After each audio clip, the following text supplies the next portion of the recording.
भरधाव जाणाऱ्या कंटेनरच्या चालकाने दुचाकीला धडक दिली। या भीषण अपघातात एक महिला चिरडला गेली। तिचा संविधान चौकात घटनास्थळीच मृत्यू झाला। वनिता भुते 47 वर्ष, राहणार पाटणसावंगी असे मृत महिलेचे नाव आहे। अपघाताची ही घटना बुधवारी सायंकाळच्या सुमारास संविधान चौकात घडली आहे। या प्रकरणी सीताबर्डी पोलिसांनी गुन्हा नोंदवून आरोपी कंटेनर चालकाला अटक केली आहे।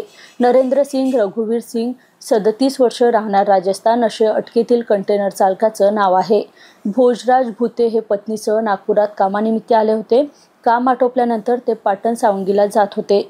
संविधान चौकातील सिग्नलवर थांबले असताना मागून आलेल्या कंटेनरचा चालक नरेंद्र सिंग रघुवीर सिंग भरधाव आणि निष्काळजीपणे वाहन चालवीत दुचाकीला जबर धडक दिली। यात वनिता खाली पडून कंटेनरच्या चाकाखाली आल्या आणि घटनास्थळीच मृत्यू झाला।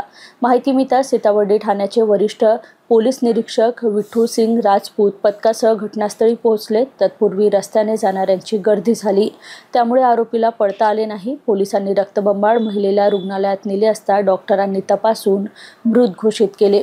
पोलिसांनी आरोपी चालक नरेंद्र सिंग रघुवीर सिंग विरुद्ध गुन्हा नोंदवून त्याला अटक केली आहे। कंटेनरही ताब्यात घेतला आहे।